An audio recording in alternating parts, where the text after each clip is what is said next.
Akhir tahun 2023 ini tinggal beberapa minggu. Biasanya di akhir tahun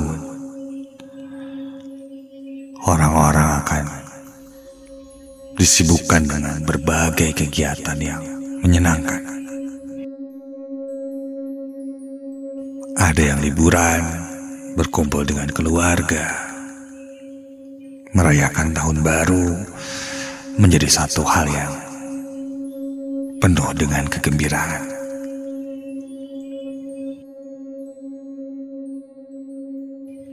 Momen tahun baru untukku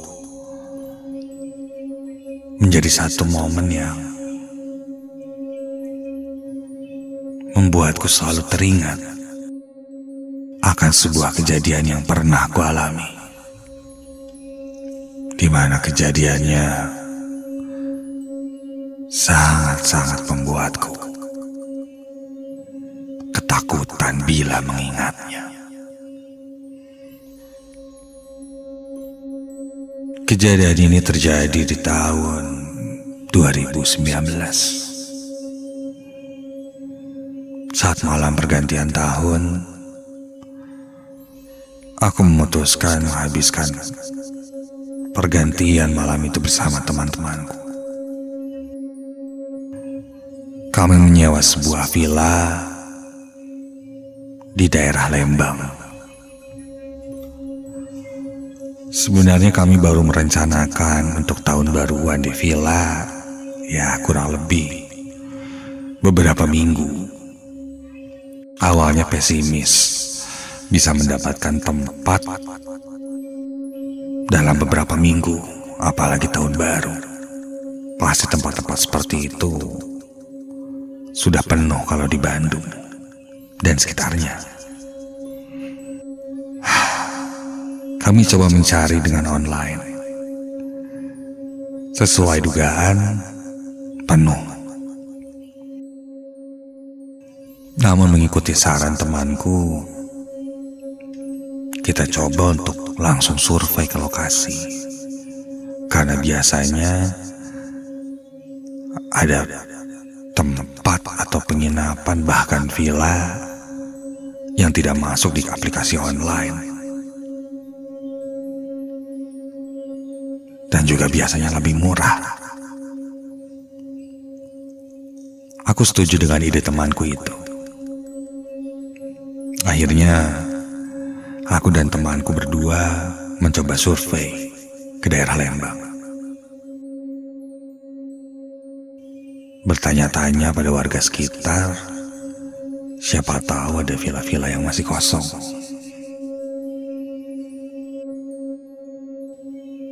Kami mulai menyusuri jalanan di Lembang hingga ke daerah atasnya. Satu-satu kami tanya,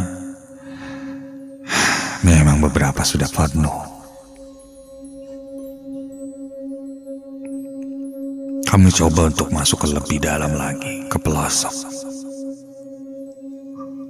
Sampai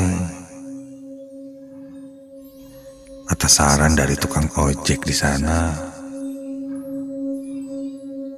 kami mendatangi sebuah villa. Sebut saja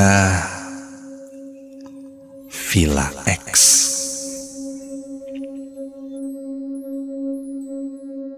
Villanya memang cukup jauh dari jalan utama. Bahkan dari beberapa rumah warga pun sangat jauh.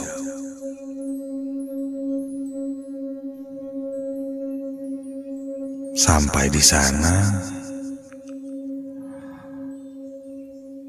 kami memang melihat sebuah bangunan villa yang sebenarnya lebih terlihat seperti rumah. Sekeliling rumah itu pohon-pohon tinggi, dan ketika kami survei di sana,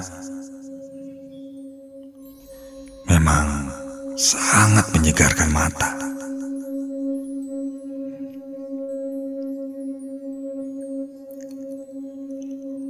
Kami melihat-lihat bangunan itu. Terlihat seperti rumah tua zaman Belanda. Mungkin dulunya dipakai oleh orang penting pada zaman itu. Bangunannya masih terlihat rapi dan terawat.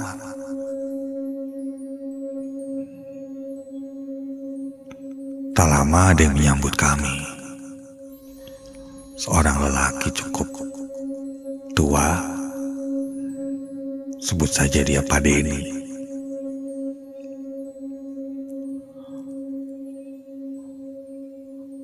Aku langsung menyampaikan niatku untuk menyewa di malam tahun baru.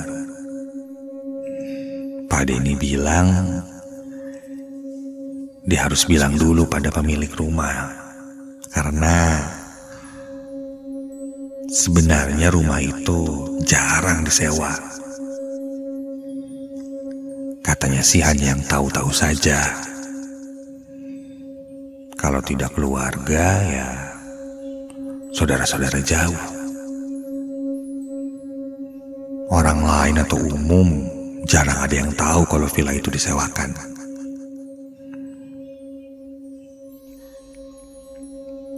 Pak Denny pun menelepon sang pemilik villa.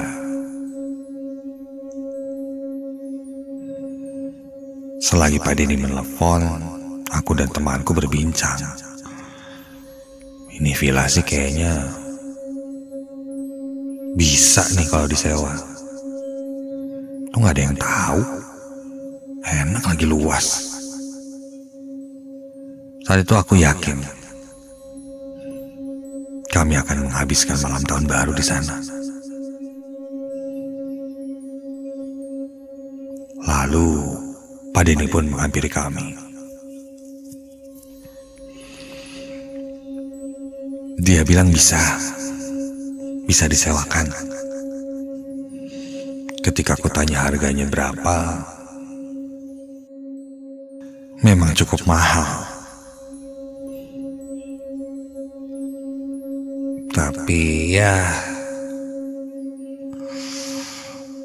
karena kami cukup banyak saat itu, sekitar 8 orang, ya bisa-bisa sajalah untuk udunan. Pak Denny pun mengantarkan kami untuk masuk ke dalam rumah. Dalam rumah tersebut, di luar dugaan, terlihat sangat nyaman dan estetik. Yang kulihat bukan benda-benda kuno seperti bentuk bangunannya, tapi minimalis modern. Ya agak vintage sih, tapi instagramable. Cocok untuk foto-foto. Ada perapian di dalam villa. Lalu kamar mandinya pun sudah ada air panasnya. Di luar dugaan. Dengan harga seperti itu yang ditawarkan sih, aku berani. Deal, Pak. Kita nginep di sini tahun baru. Saya sama teman-teman mungkin cuma 8 orang. Tapi Bapak jaga di sini terus kan? Kalau kami butuh apa-apa, jadi gampang menghubungi Bapak. Pak Denny pun mengangguk. Dia bilang dia yang jaga rumah itu bertahun-tahun, dan rumahnya pun tak jauh dari villa itu. Lalu Kami pun pamit pada Pak Denny setelah membayar DP sebagai jaminan kami akan menyewa villa tersebut.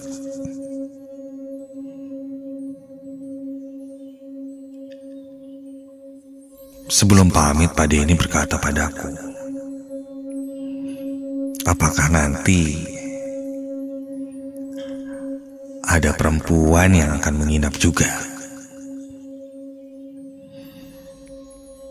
Kurasa sih ada, gitu jawabku. Pak Denny hanya berpesan,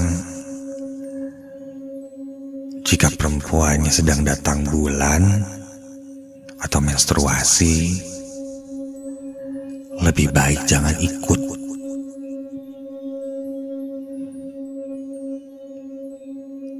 Oke Pak, nanti saya coba sampaikan.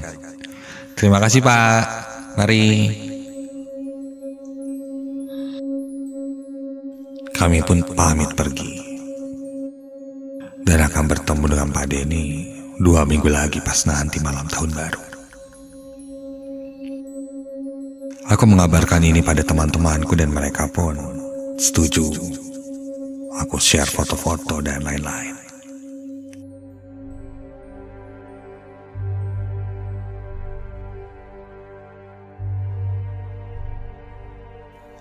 Singkat cerita, saking tidak sabarnya untuk menginap di sana, waktu berjalan sangat lambat. Tapi malam itu pun tiba. Aku dan teman-temanku berangkat 2 mobil menuju ke villa itu. Aku bersama teman-temanku berdelapan. Ada 5 lelaki dan 3 perempuan.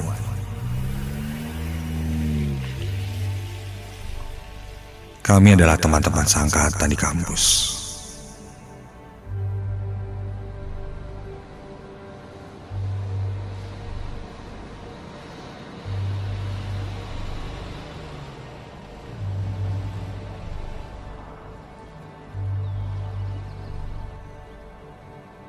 Tak lama kami pun sampai. Kurang lebih saat itu jam 1 siang.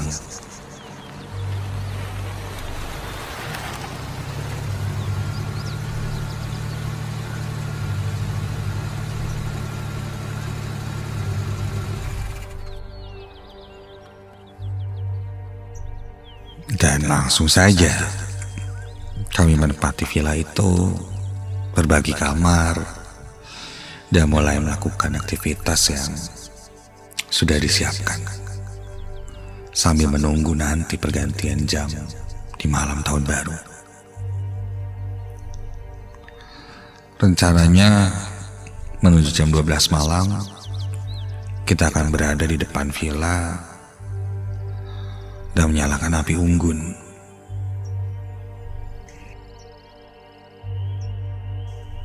Tak terasa waktu pun berlalu. Menjelang malam, beberapa temanku menyiapkan makan malam. Ada yang sedang membakar jagung, barbeque.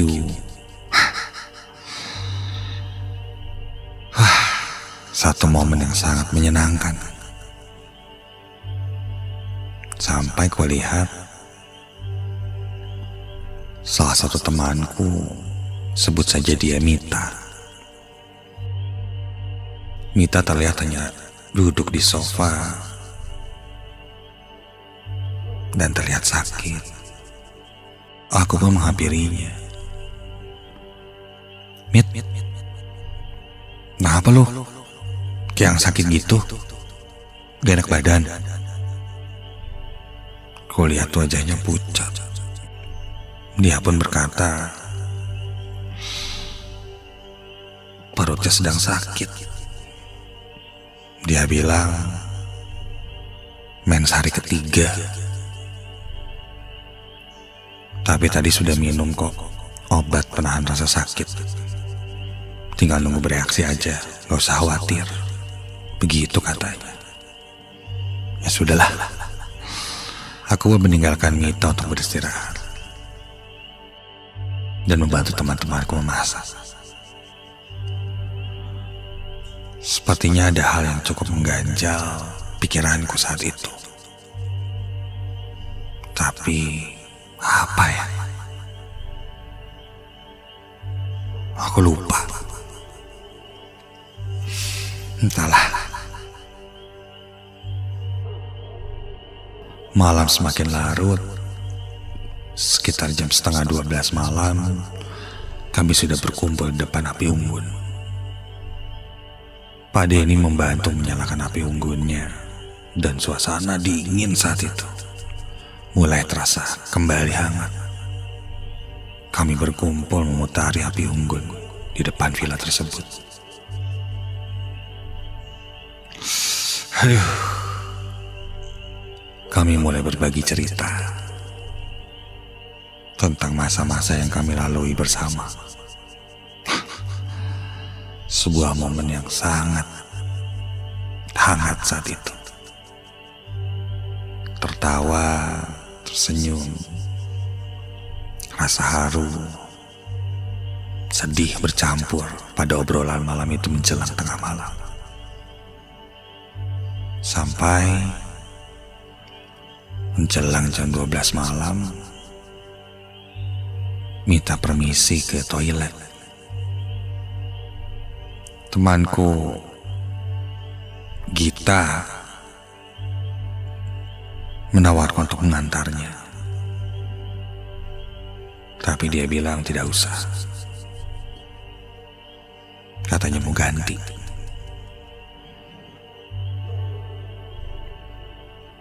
Lanjut berlalu. Kau lihat hampir jam 12 malam. Kami pun menghitung bersama-sama countdown menuju tahun baru. Woi, bentar lagi nih. Yuk. Woi, mulai countdown. 10, 9, 8, 7, 6, 5, 4, 3, 2, 1. Happy New Year. Selamat tahun baru. Happy New Year. Selamat tahun baru ya. Brother, Happy New Year, bro. Resolusi. Makan dulu kali. Resolusi lu, jangan lupa lu. Ini gua bawa jagung nih. Tar dulu, Mita mana Mita? Si Mita mana? Lah, bukannya tadi ada di sini? Ih, kenapa nggak ikut? Toilet kali. Toilet tadi mah ya? Coba cari Mita. Mita.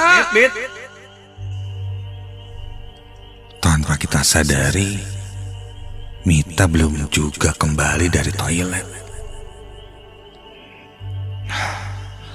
Kami pun kembali ke dalam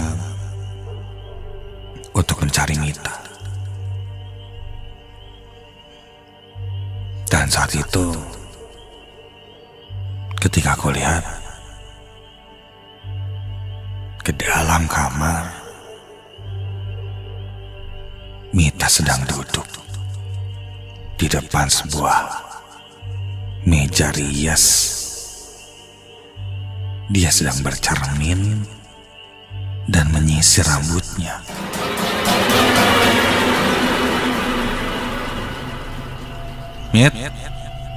Mita, tahun barunya udah lewat, kamu masih di sini.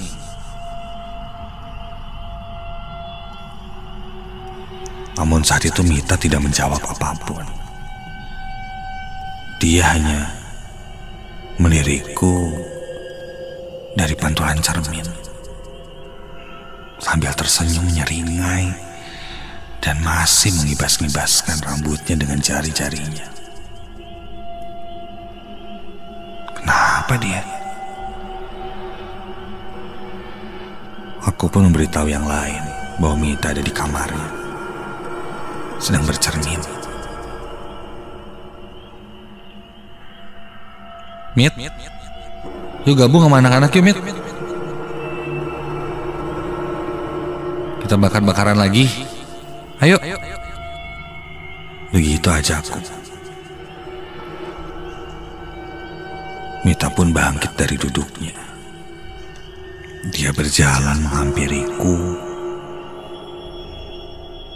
dan sampai di depan pintu. Dia malah membanting pintu dan menutupnya.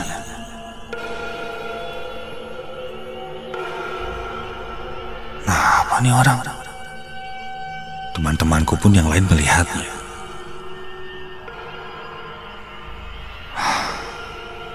Gini kali ya kalau lagi dapet. Emosinya gak kekontrol. Mendengar itu salah satu temanku yang saat itu ikut survei langsung menghampiriku. Dia berkata, Mita lagi dapat. Dan dia seakan mengingatkan perkataan Pak Denny saat itu. Temanku bilang, inget gak apa kata Pak Denny? Kalau ada cewek lagi dapat, mending gak usah ikut. Iya, itu hal yang menggangguku. Aku akhirnya teringat.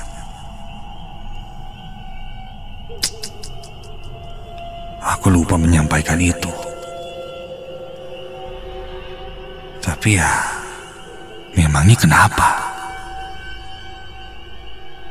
Aku saling bertatapan dengan temanku itu. Jangan-jangan belum terjawab. Hal itu tiba-tiba dari dalam kamar Mita terdengar suara kaca pecah dan barang-barang seperti diberantakan.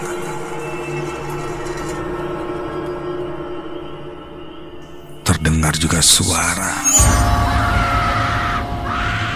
teriak perempuan dari dalam ruangan itu. Suara Mita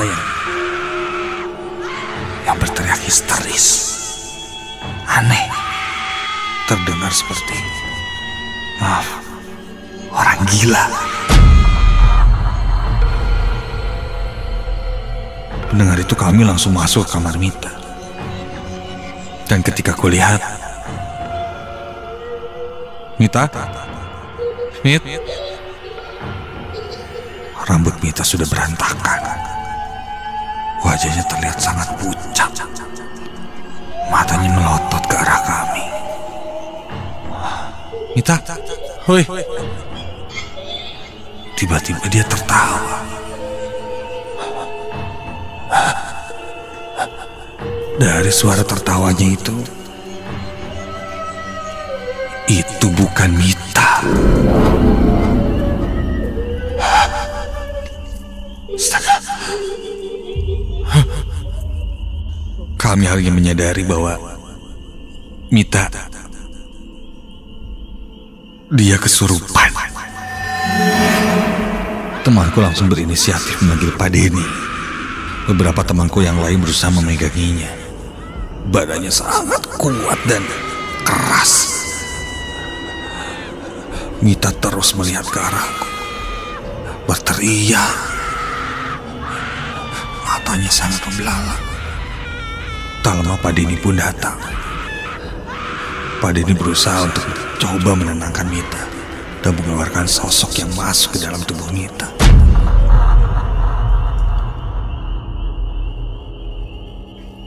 Tak lama, Mita pun berhasil dinetralisir. Sosoknya dikeluarkan. Mita pingsan saat itu.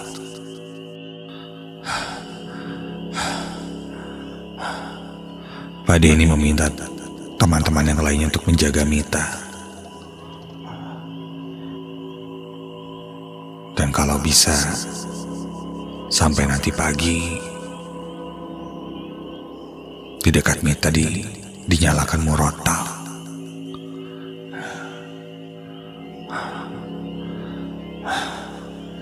Kami menyerahkan itu pada teman-teman perempuanku yang lain. Sedangkan kami lelaki berjaga di ruang tengah. Aku pun berbicara pada Pak Denny dan bilang,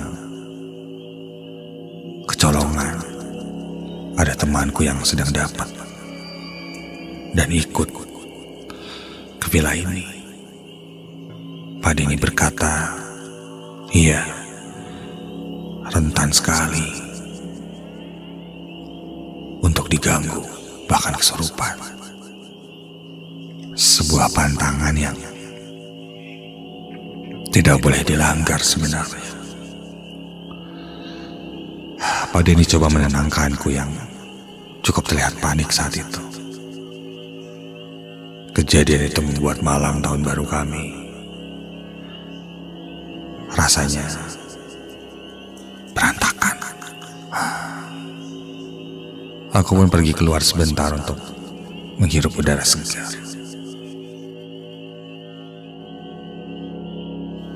Saat itu, kulihat ada yang sedang berjalan, memakai baju kebaya, samping, ya, terlihat seperti warga lokal. Mungkin keluarganya Pak Denny.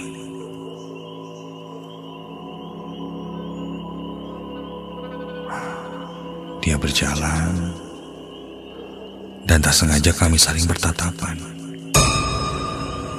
Dan ketika saling bertatapan, perempuan itu menghentikan langkahnya. Dia melihat ke arahku. Tiba-tiba dia memanggilku. "Hah?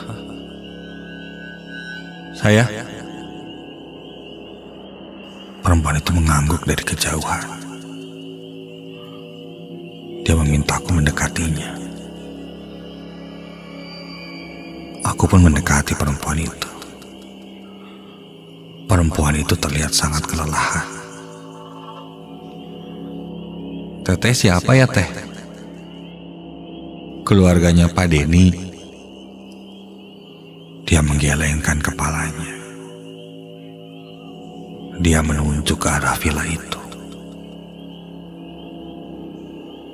Aku melihat ke arah villa, lalu melihat lagi ke arah perempuan itu.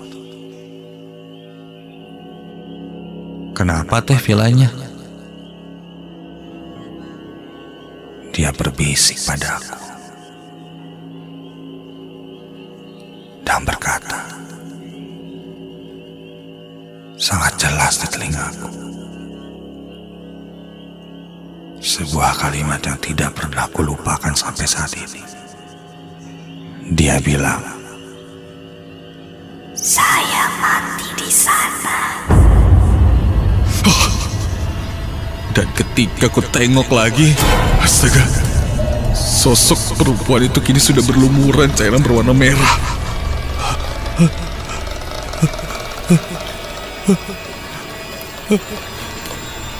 Terlihat lehernya pun seperti patah hingga kepalanya mengayun-ngayun.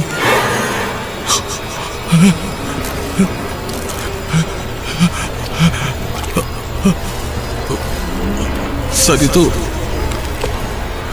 entah kenapa kakiku sangat lemas, tak bisa kugerakkan. Sampai akhirnya aku pun tak sadarkan diri.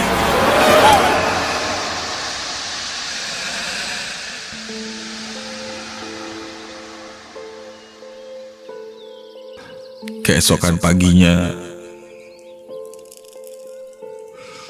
ketika aku sadar, aku sudah berada di tengah teman-temanku.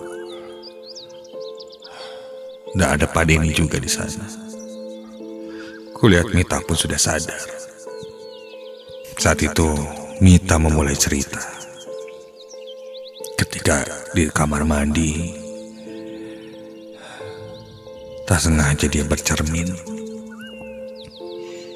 Dan alangkah kagetnya ketika pantulan wajahnya di cermin terlihat tersenyum padanya. Wajahnya dia, namun ekspresi yang berbeda. Ketika itu dia hilang kesadaran dan seperti masuk ke alam mimpi di mana dia melihat seorang perempuan memakai kebaya berwarna krem dengan samping, rambutnya terurai, dan saat itu disiksa oleh penjajah. Memotong pembicaraannya Mita, aku pun menceritakan kenapa aku tak sadarkan diri malam itu. Karena aku melihat sosok itu juga. Nyai, Pak Denny bilang. Nyai tersebut mungkin adalah salah satu korban, atau mungkin yang tinggal di sekitar rumah itu. Sebuah kejadian masa lalu memang kadang terekam. Dan alasan kenapa tidak boleh ada yang masuk ke sana, karena bau darah kotor membuat sosok si Nyai ini geram. Karena bau itu adalah bau terakhir yang ia cium sebelum akhir hayatnya.